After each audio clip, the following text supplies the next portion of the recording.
토라 포션 비니아스, 히브리 언어로 피나스, 민수기 25장부터 29장의 말씀입니다. 이번 주에 하나님의 나라를 위하여 비니아스가 일어나서 하나님을 사랑하는 데 있어서 방해되어지는 것들을 단 한순간의 결단으로 끊어버리는 그러한 역사들이 풀어지는 시간들이었습니다.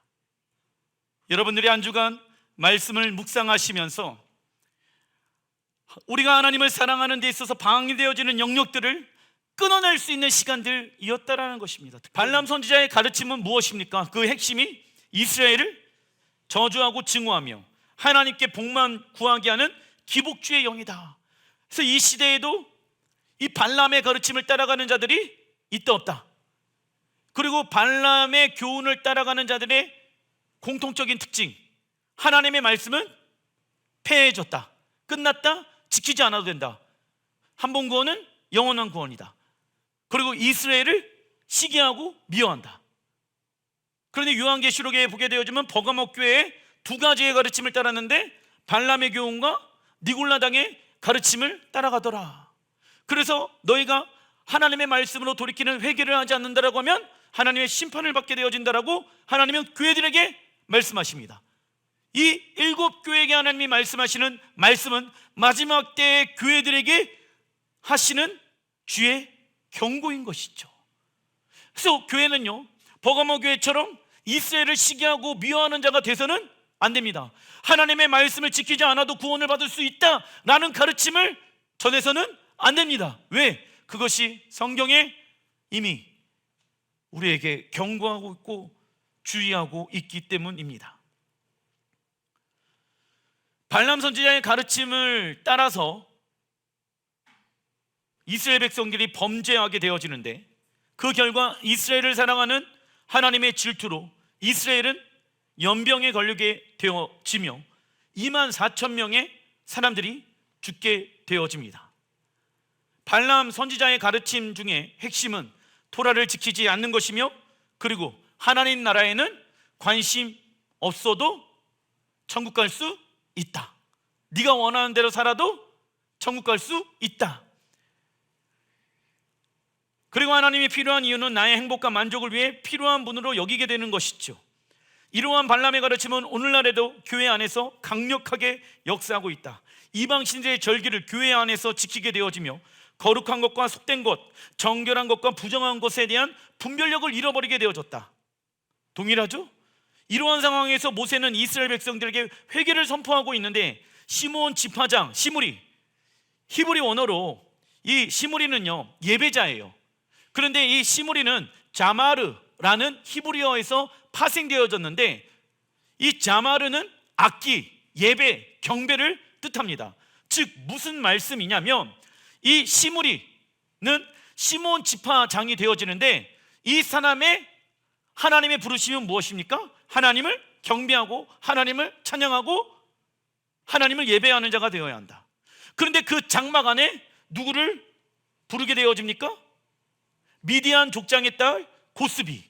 이 고스비는 히브리 언어로 고즈비, 거짓말에 뛰어난 자, 예배자에게 다가가 갖고 야, 하나님도 사랑해.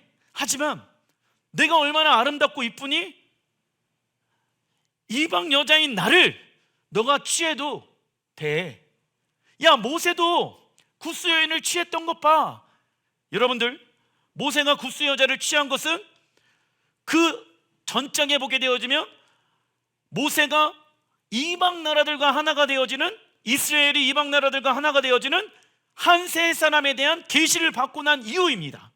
그래서 구스 여자와 하나가 되어진 거예요. 그런데 이 고스비가 거짓말에 뛰어난 자가 야, 모세도 이방 여인이랑 결혼했잖아. 너 하나님 사랑해. 하지만 나도 사랑해줘. 무엇입니까? 타협의 영으로 이 시므리가 하나님을 경배하지 못하게끔 만든다라는 것이죠. 왜냐? 이 미디안 족장의 딸 고스비가 무엇을 섬기고 있습니까? 이방 신을 섬기고 그 장막 가운데 들어오게 되어지잖아요. 그래서 이 시므리가 하나님을 예배하는 그 장막에서 이방 여인과 함께 성관계를 맺게 되어집니다. 그런데 이러한 일들이 이 시대 교회 안에서도 일어나고 있습니다. 보세요. 인본주의의 사랑으로 교회 안에서 동성애를 허락하고, 이러면 됩니까? 안 됩니다. 좋은 게 좋은 것이야. 여러분들, 그래서 문제가 생기게 되는 거예요. 교회가 동성애를 허락하고 교회가 음란하게 되어지고, 이건 죄인데 드라마나 뉴스에서 뭐라고 얘기합니까? 사랑이 죄냐? 이러한 이야기를 합니다. 무엇입니까? 세상 사람들 다 그렇게 살아가. 괜찮아. 그냥 교회 다니면 되지. 교회 나와서 죄 용서해달라고 하면 용서함 받는 거야. 이런 식으로 무엇하게 만든다? 타협하게 만든다. 민수기 25장 6절의 말씀, 이스라엘 자손의 온 회중이 회막문에서 울 때에 이스라엘 백성들이 이제 연병으로 인해서 다 죽게 되어지고 하니까 온 회중이 회막문에서 울고 있어요. 그때 이스라엘 자손 한 사람 시므리가 모세와 온 회중 눈앞에 미디안한 여인 고스비를 데리고 그의 형제에게로 온지라. 뭡니까? 지금 연병 걸려가지고 24,000명의 사람들이 죽고 있고 모세가 회개를 외치고 있는 이 순간에 지금 시므리와 고스비, 시므리가 온 이스라엘 백성들의 회중 앞에 이방 여인을 지금 데리고 와갖고 괜찮아, 괜찮다니까. 7절, 제사장 아론의 손자 엘르아살의 아들 비니아스가 보고 회중 가운데 일어나 손에 창을 들고, 내 도저히 눈뜨고는 볼 수 없다. 8절, 그 이스라엘 남자를 따라 그의 막사에 들어가 이스라엘 남자와 그의 여인의 배를 꿰뚫어서 두 사람을 죽이니 연병이 이스라엘 자손에게서 그쳤더라. 비니아스가 하나님을 향한 사랑으로 불타올랐기 때문에 하나님을 사랑하는 데 방해되어 모든 것들을 진멸하게 되어집니다. 이처럼 재림 예시아는 우리의 신랑으로 왕으로 심판장으로 오셔서 우리가 하나님을 사랑하는 데 회방되어지고 방해되어지는 모든 것들을 다 무엇 하십니까? 심판하신다. 그래서 하나님은 우리가 거룩한 주님의 신부로 단장하기 위해서 무엇을 주셨다? 하나님의 말씀. 그러면 어떤 이는요, 말씀이 없기 때문에 무엇이 정결한 것이며 부정한 것인지, 무엇이 거룩한 것이며 속된 것인지에 대한 분별력을 가지고 있지 않기 때문에 그 분별력이 없는 상황에서 신앙생활을 하게 되어집니다. 그리고 세상과 대놓고 타협하는 사람도 있지만 적당히 타협하는 사람들이 많이 있다. 대놓고 타협하는 사람도 있지만 적당히 타협하는 사람 또한 있다라는 거예요. 아까 시므리처럼 대놓고 교회를 다니고는 있지만 대놓고 범죄하는 사람들이 주변에 있잖아요, 여러분들. 그죠? 야, 어떻게 다 말씀대로 살아갈 수 있냐? 그러니까 우리를 위해서 예수께서 우리의 죄를 사해 주시기 위해 오신 거 아니냐? 어쩔 수 없는 거야 라고 대놓고 범죄하면서 살고 있는 사람이 있는 반면에 조금씩 대놓고는 하기에는 조금 마음의 양심이 찔리니까 조금씩 타협하는 사람들이 있더라. 그래서 그 결과 교회가 영적 전쟁에서 승리하는 사람들이 많습니까? 패배하는 사람들이 많습니까? 패배하는 사람들이 많다. 왜? 창을 들고 싸우면 백전백승입니다. 할렐루야. 그런데 문제가 무엇입니까? 전신갑주를 입지 아니하고 싸우지 않기 때문에 잘못된 믿음을 가지고 예수 승리, 누구 승리? 나의 승리라고만 말만 할 뿐이지 싸웁니까? 안 싸웁니까? 싸우기만 하면 예수 승리, 내 승리인데 싸우지 아니하고 말로만 싸우려고 한다는 거예요. 말로만. 그러면 우리는 질 수밖에 없다는 거예요. 싸워야지 예수 승리, 내 승리가 되어지는데 하나님의 말씀을 들고 타협하는 영역들을 잘라내며 싸우는 시간들을 가져야지만이 예수 승리가 내 승리가 될 수 있다는 것입니다. 근데 말로만 예수 승리, 나의 승리라고 외쳐서는 그 승리가 우리의 것이 될 수가 없는 것이죠. 우리는 비니아스가 하나님의 편에 서게 되어질 때 이것이 바로 이스라엘을 구하는 길이 되었다는 것을 잊지 말아야 합니다. 여러분들 자녀들을 구하길 원합니까? 그렇다면 우리의 삶 가운데 먼저 끊어내야 될 영역들을 끊어내야지 그 이후에 자녀들의 삶이 구하게 되어진다라는 것입니다. 우리가 먼저 서야 한다. 그래서 마지막 때 살고 있는 우리는 하나님 편의 선자들로 일어나야 한다. 그러기 위해서는 먼저 사람과 세상에 대한 두려움을 버려야 한다. 그러나 사단은 우리에게 세상과 무엇을 제시합니까? 타협하는 일을 제시할 것이며 좋은 게 좋은 거다, 이러한 말로 그 타협에 넘어간 자들은 너무 쉽게 영적 전쟁에서 패배하게 되어진다. 타협의 옷이란, 읽어보겠습니다. 시작. 좋으신 하나님, 자비로우신 하나님이라는 것을 이용해서 세상과 계속적인 타협을 하는 사람들입니다. 이것이 타협의 옷을 입고 있는 자들이에요. 타협의 옷을 입고 있는 사람들이 있다라고 하면 그 옷을 벗어버리고 거룩한 의복을 입는 여러분 되시길 주의 이름으로 축원드립니다. 그러나 우리는 하는 비니아스의 창을 들고 우리 안에 있는 부정한 것과 속된 것을 끊어내야 한다. 중간일보 민수기 25장 11절, 제사장 아론의 손자 엘르아살의 아들 비니아스가 내 질투심으로 질투하여, 하나님의 질투는 사람의 질투와는 다르다. 질투 히브리 원어로 칸나, 이 칸나의 뜻은 열정적인 사랑을 의미한다. 성경에 나온 질투는 온 마음이 한 가지에 사로잡혀 몰두하는 것을 의미합니다. 그래서 질투하시는 하나님이란, 적어놔 주십시오, 신부를 향한 신랑 하나님의 열정을 의미합니다.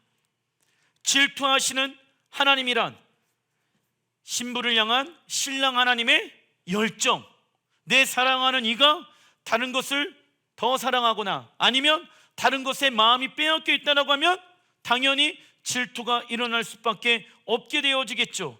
왜요? 하나님은 우리와 결혼하기 위하여 당신의 하나밖에 없는 아들을 주심으로 우리를 건져내신 분이십니다. 우리를 사랑하기 때문에.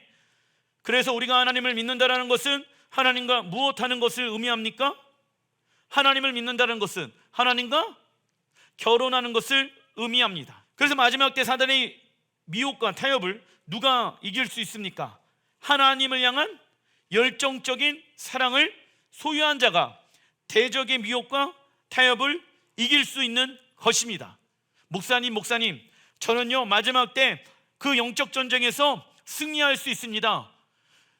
그냥 우리의 믿음의 말로만 승리할 수 있는 것이 아니에요. 그때를 위하여 계속 우리의 마음의 중심 가운데 하나님을 향한 사랑의 마음으로만이 그 마지막 때 미혹과 타협의 영에서 벗어날 수가 있게 되어진다라고.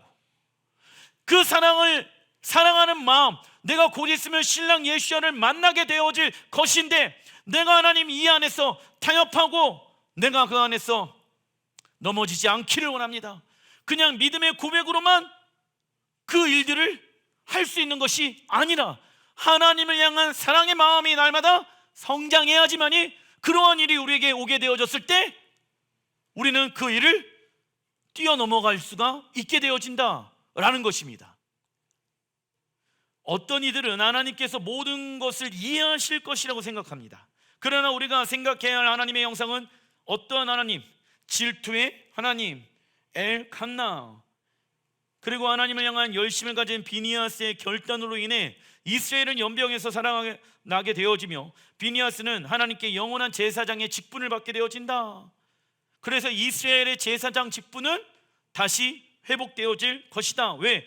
영혼이라는 것은 끝나지 않았다는 것을 말씀하고 있기 때문입니다. 첫째, 이 땅에 있는 성전의 제사장직은 아론의 반차를 따르는 제사장 직분입니다. 민수기 23장 9절에 그를 여러 민족 중에 하나로 여기지 아니하리로다. 그래서 하나님이 그들을 무엇하셨다? 선택하셨다. 무엇으로? 제사장으로. 둘째, 하늘 성소를 섬기는 자들은 멜기세덱의 반차를 따르는 그리스도인의 제사장 직분을 말합니다. 이 말씀은 이방 교회가 이스라엘을 대체했다는 말씀이 아니라 이방 교회가 이스라엘 나라에 무엇을 받는다? 접붙임을 받아서 제사장으로 세워졌다는 것을 의미합니다. 그래서 우리는 말로만 제사장이 될 것인가, 아니면 실제로 제사장의 삶을 살 것인가를 선택해야 한다. 믿음의 문제인 거예요. 내가 끊어낼 것인가 말 것인가, 믿음으로 살아갈 것인가, 아니면 세상적으로 살아갈 것인가, 타협하면서 살아갈 것인가, 말씀을 따라 살아갈 것인가는 우리의 선택에 달려 있는 것이죠. 그것이 믿음의 문제라는 것입니다. 2번, 민수기 26장 2절의 말씀. 이스라엘 자손 중 회중의 총수를 그들의 조상 가문을 따라 조사하되 이스라엘 중에 20세 이상으로 능히 전쟁에 나갈 만한 모든 자를 계수하라. 하나님은 비니아스 사건 이후 이스라엘 군대를 재정렬하시며 20세 이상의 사람들을 모으십니다. 이 인구 조사의 목적은 두 가지가 있습니다. 첫 번째, 약속의 땅을 취하기 위한 전쟁에 동원될 전투 인원을 계수하는 동시에 두 번째 목적, 인구 조사하는 두 번째 목적은 읽어보겠습니다. 시작. 미리 약속의 땅을 기업으로 분배하기 위한 일입니다. 아직 취하지 않았어요. 아직 약속의 땅에 들어가지도 않았고 전쟁도 일어나지 않았습니다. 그런데 미리 하나님은 모세에게 약속의 땅을 기업으로 분배하기 위한 그 일들을 계수하기 시작하신다. 왜? 너희들의 삶의 방향성이다. 너희들의 삶의 비전이 무엇인지 아니? 약속의 땅에 들어가 메시아가 올 때까지 기다리며 그 메시아가 새하늘과 새 땅과 새 예루살렘으로 왕으로 임재하시고 거하시게 되어질 것이다. 그때까지 주님의 나라의 완성의 때를 위하여 그 나라를 지켜 파수하라. 이것이 이스라엘을 향한 하나님의 비전이었고 약속이었고 부르심이었다라는 것입니다. 이것이 아브라함에게 하나님이 말씀해 놓으셨던 언약의 말씀인 거예요. 그 아브라함에게 말씀하셨던 그 언약의 말씀이 누구에게 넘어가게 되어집니까? 이삭과 야곱. 그래서 우리 하나님은 아브라함의 하나님, 이삭의 하나님, 야곱의 하나님, 그 야곱의 하나님 모세에게 넘어가게 되어지고, 할렐루야, 그 모세의 그 비전과 언약이 지금 여호수아에게 넘어가게 되어지는 거예요. 이것이 너희들의 삶에 무엇이 되어야 된다? 비전이 되어야 된다.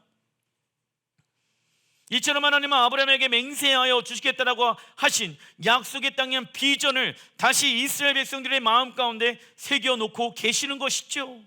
약속의 땅이란 어디입니까? 읽어보겠습니다. 시작. 하늘에서부터 새 예루살렘이 내려오는 곳이며 왕이신 예수님께서 거하시는 곳이며 회복된 에덴 동산을 의미합니다. 아멘. 그래서 우리가 하나님이 아브라함에게 약속하셨던 약속의 땅의 언약에 동참하기 위해서는 누가 필요합니까? 예수아를 통하여 하나님이 이스라엘과 맺은 언약 안으로 우리를 초대하고 계시는 것이며 합법적으로 이스라엘의 일원으로 접붙임을 받는 것을 성경의 에베소 그리고 히브리서에 말씀하고 있습니다. 그래서 우리는 예수님께서 재림하실 때까지 온 이스라엘과 함께 약속의 땅을 기업으로 물려받게 되는 것이죠. 잠언서 29장 18절의 말씀, 묵시가 없으면, 언약이 없으면, 비전이 없으면 백성이 방자히 행하거니와. 이 말씀 다 알고 계시죠? 그런데 뒤에 뭐라고 나와 있습니까? 율법을 지키는 자는 복이 있느니라. 여러분들, 교회에서, 일반적인 교회에서 묵시가 없으면 백성이 망한다라고 말씀하고 있습니다. 이 말만 합니다. 물론 이 말이 무엇입니까? 우리는 약속의 땅에 들어가게 되어질 것입니다.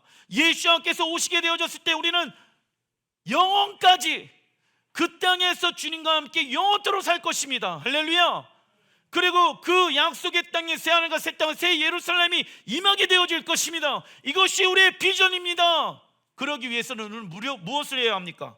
율법을 지키는 자가 되어야 한다. 그래서 그 하나님 나라에 대한 비전이 없는 사람들은 자기 즐거움과 세상 즐거움에 빠져 살기 때문에 너무나도 쉽게 세상의 것에 의해 유혹되어지며 넘어가기가 쉽다. 그러한 자들은 약속의 땅을 기업으로 얻지 못하게 되어질 것입니다. 그래서 우리는 하나님의 나라가 완성되어질 때까지 정체성 훈련, 가치관 훈련, 관계 훈련, 말씀 훈련, 순종 훈련, 경배 훈련 등을 해야 한다. 참고로 40년 전에 첫 인구 조사 때 시므온 지파의 숫자는 59,300명이었습니다. 그런데 현재 22,200명으로 줄어들게 되어졌다라는 것이죠. 그래서 아까 불순종으로 인해서 연병에 걸리게 되어진, 죽게 되어진 사람 24,000명이 대부분 시므온 지파 사람들 것이었다라는 것을 우리가 예측할 수가 있는 것입니다. 그리고 모세가 하나님께 약속의 땅에 들어가지 못한다는 말씀을 듣게 되어집니다. 그러자 모세는 실망하지 아니하고 다음 세대가 하나님 나라의 비전을 이어갈 수 있도록 세 가지를 놓고 기도하기 시작합니다. 이 기도가 여러분들 자녀들을 향한 기도 제목이 되기를 바랍니다. 민수기 27장 17절 같이 한번 읽어보겠습니다. 시작. 그로 그들 앞에서 출입하여 그들을 인도하여 출입하게 하사 여호와의 회중이 목자 없는 양과 같이 되지 않게 하옵소서. 여호와께서 모세에게 이르시되 눈의 아들 여호수아는 그 안에 영이 머무는 자니 너는 데려다가 그에게 안수하고, 첫 번째 17절에 보게 되어지면 그들 앞에 출입하며 그들을 인도하여 출입하게 하사, 이 말이 있습니다. 이 도대체 무슨 말인지 잘 모르겠습니다. 그들 앞에서 출입하란 자란 이스라엘 백성들보다 앞서서 순종하는 자를 말합니다. 하나님, 우리의 자녀들이 사람들에게 말하기보다는 다른 이들보다 앞서서 하나님의 말씀에 먼저 순종하는 자가 되게 하여 주십시오. 말로만 신앙생활하는 자가 아니라 하나님, 우리 자녀들이 행동으로도 하나님 앞에 말씀에 순종하는 자가 되게 하여 주십시오. 둘째, 그들을 인도하는 자란 이스라엘 백성들을 목자의 마음을 가지고 돌보는 자를 말합니다. 하나님, 우리 자녀들이 하나님 아버지의 마음을 가지고 영혼들을 섬기는 자, 영혼들을 사랑하는 자가 되게 하여 주십시오. 여호수아 안에 영이 머무는 자란 적어놔 주십시오. 여호와의 7 영을 소유한 자를 말합니다. 지혜와 계시의 영이고 여호와를 경외하는 영이고 권능의 영이고 모략의 영을 의미하는 것이죠. 우리 또한 다음 세대에게 이 세 가지 마음을 우리가 전수해 주어야 합니다. 그리고 하나님은 모세에게 다시 한번 하나님이 정해두신 시간, 사박과 월삭과 절기를 반드시 지키며 거룩한 집회로 모이라고 말씀하고 있습니다. 미크라 코데시, 거룩한 집회는 따라해 주십시오. 미크라 코데시. 미크라 코데시. 미크라는요 무엇입니까? 예행 연습. 코데시는 무엇입니까? 가도시, 고데시, 거룩한 예행 연습. 그래서 우리는 매주마다 그 거룩한 예행 연습을 하기 위하여 샤밧을 지키며 아버지의 집으로 돌아가는 예행 연습을 하며, 매달마다 월삭을 지키며 이 땅을 향한 하나님의 계획을 알아 예행 연습하며, 매년마다 절기를 지켜 우리의 구원과 하나님 나라의 완성에 대한 예행 연습을 우리는 지금 하고 있는 것입니다. 그 거룩한 예행 연습을 히브리 언어로 뭐라고 말합니까? 미크라 코데시. 이처럼 하나님은 약속의 땅을 점령할 여호수아와 그 다음 세대들에게 인류의 시작과 마지막에 대해서 알려주고 계시며 그 날을 위하여 준비하길 원하고 계신다. 그래서 마지막 때 하나님을 믿는 사람들은요, 이 땅에서 어떻게 살아야 할지 고민하거나 혼란스러워할 필요가 전혀 있다 없다. 왜? 마지막에 어떻게 될 것인가를 우리는 알고 있기 때문에 마음 졸이면서 살 필요가 있다 없다. 여러분들 스포츠 중계를 보았었을 때 한국이 일본에게 2대1로 이겼습니다. 2대1로 이겼기 때문에 이미 다 알고 있어요. 알고 있기 때문에 그 재방송을 보게 되어지면 마음이 조급한 마음으로 그 재방송을 보지 않습니다. 왜? 우리가 승리할 것을 믿고 있기 때문에, 알고 있기 때문에.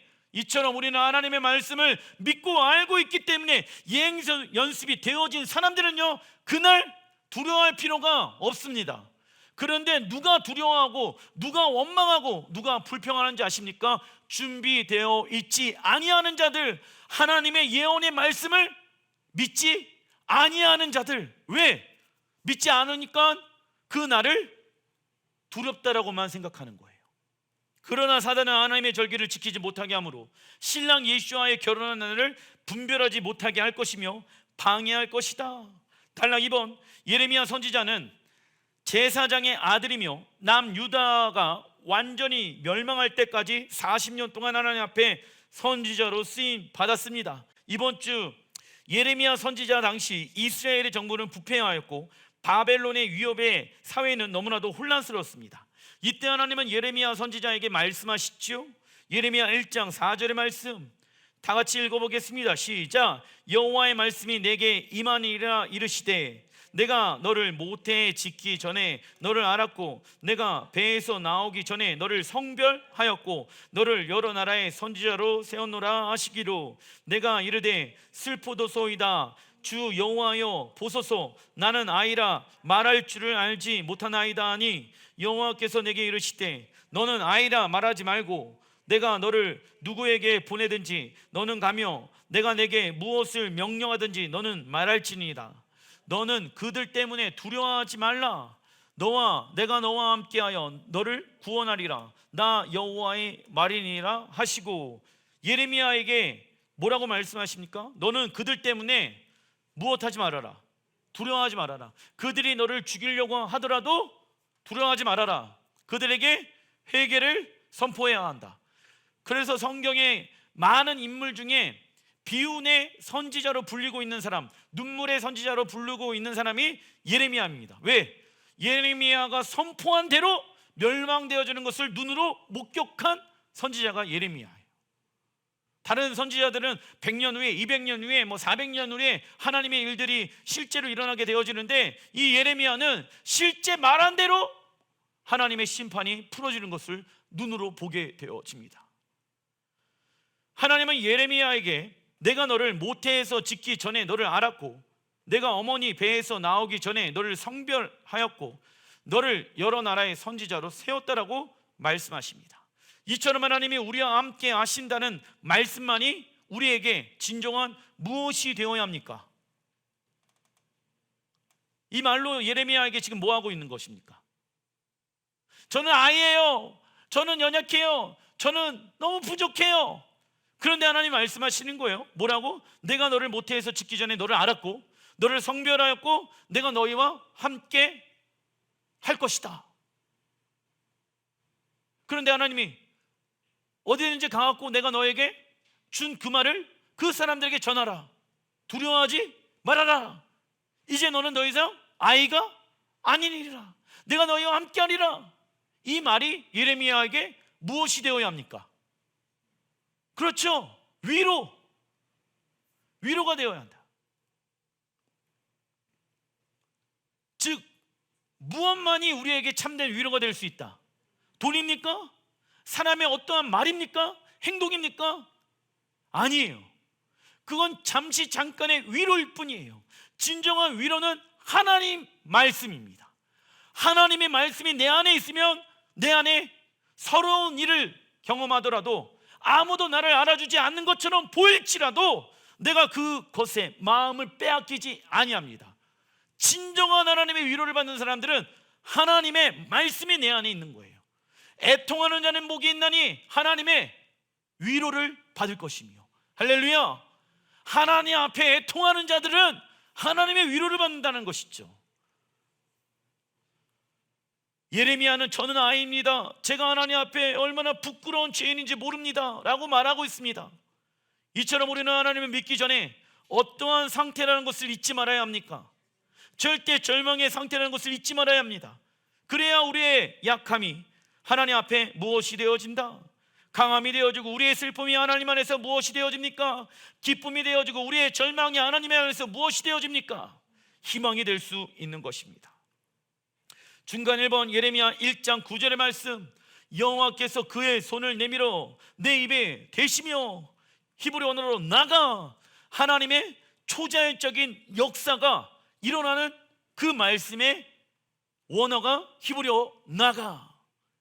하나님의 손이 그의 입을 대시다. 히브리 언어로 나가. 하나님의 초자연적인 역사가 풀어지다. 돌파의 역사가 나타나다. 왜? 돌파는 먼저 무엇으로 해야 합니까? 입으로 해야 되거든. 예수의 이름으로 명하노니 우리의 질병들은 떠나갈지어다. 예수의 이름으로 명하노니 우리의 두려운 마음들은 떠나갈지어다. 할렐루야. 이것이 여호와의 손이 우리의 입술을 대신다라는 거예요. 여호와께서 내게 이르시되 보라, 내가 내 말을 내 입에 두어놓으라. 보라, 내가 오늘 너를 여러 나라와 여러 왕국 위에 세워 내가 그것들을 뽑고 파괴하며 파멸하고 넘어뜨리며 건설하고 심게 하였느니라 하시니라. 아멘. 뭐냐면 심판을 예언하는 동시에 하나님의 나라가 메시아 예수아가 재림하심으로 말미암아 열방의 나라들, 즉 이스라엘을 공격하는 열방의 나라들 하나님이 뽑고 파괴하며 파멸하며 넘어뜨리고 하나님의 나라를 새롭게 못하신다. 건설하고 심게 하였느니라. 무엇이냐면 예언서에 나와 있는 선지자들의 특징이 무엇이냐면 심판만을 이야기하지 않았다. 그 심판 이후에 있게 되어질 회복, 하나님의 나라를 선포했습니다. 그래서 심판을 받지 않기 위해서는 무엇을 외쳐야 됩니까? 회개. 회개가 있어야지 진정한 희망, 하나님의 나라가 진정한 우리의 희망이 되어질 수가 있는 거예요. 이 두 가지가 동시적으로 일어나야 합니다. 그래서 교회 안에서도 마찬가지예요. 심판만 말씀이 선포되어지는 것이 아니라 하나님 나라의 회복에 대해서, 왜? 이것이 우리에게 무엇이 되어야 됩니까? 진정한 희망이 되어야 된다고. 희망의 히브리 원어 티크바, 무엇입니까? 소망, 노끈. 우리의 마음을 어디에 묶는다? 하늘에 묶는다. 이것이 우리의 진정한 소망이 되어야 합니다. 하나님께서 당신의 손을 예레미야 입에 대시며 히브리 언어로 나아가 초자연적인 은혜로 우리의 필요를 채우시는 하나님을 의미한다. 돌파의 영의 기름 부으심이죠. 하나님의 은혜를 경험한 예레미야는 말을 못하는 열등감과 무능력을 탓하는 패배주의는 떠나게 되어졌고, 할렐루야. 목사님 부끄러워요. 저는 말을 잘 못하겠어요. 목사님 저는 은사와 능력이 없어갖고 잘 못할 것 같아요. 예수의 이름으로 떠나가라. 입을 열어 하나님의 온전하신 뜻을 예레미야가 선포하게 되어집니다. 이처럼 하나님은 우리의 입술 가운데 무엇을 주셨습니까? 예수와의 이름, 하나님의 말씀을 주셨습니다. 그 예수와의 이름을 선포하게 되어졌을 때 사단의 목소리는 어떻게 되어진다? 잠잠하게 되어질 것입니다. 할렐루야. 그리고 하나님은 마지막 때 이루어질 이스라엘을 공격하는 망국들이 뽑히고 파괴당하고 파멸당할 것이며 하나님의 나라가 회복되어지는 예언의 말씀을 선포하라고 말씀하고 있습니다. 그리고 하나님은 예레미야에게 새로운 계절을 바라보는 능력까지 주십니다.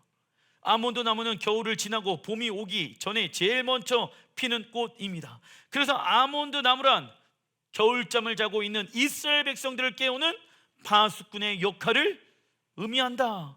우리 또한 이 말씀이 성취되어질 때까지 예루살렘과 이스라엘의 회복을 위해 파수하는 자가 되어야 합니다. 왜냐?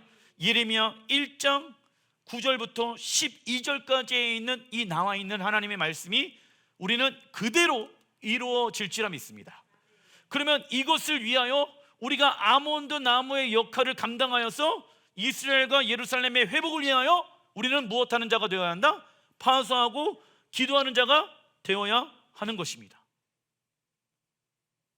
예레미야 2장 2절, 내가 너를 위하여 내 청년 때의 인애와 내 신혼 때의 사랑을 기억하노니. 왜? 지금 하나님이 이스라엘 백성들과 오순절에 결혼하자라고 말씀하시고 난 이후에 이스라엘 백성들이 언제 결혼식을 치릅니까? 장막절에. 그러면 그 오순절과 장막절 그 사이에 있는 기간 동안 이스라엘 백성들은 신부로 무엇을 해야 합니까?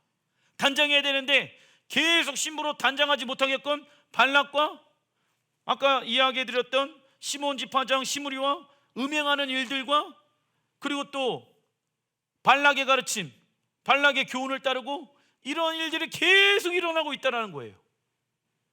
그래서 하나님 말씀하시는 거예요. 내가 너를 위하여 내 청년의 때의 인애와 내 신혼의 때의 사랑을 기억하노니. 십계명이란 무엇입니까? 신랑 하나님이 신부에게 주는 결혼 서약서이다. 목사님, 이게 왜 결혼 서약서입니까? 예레미야 2장 2절의 말씀을 봐라.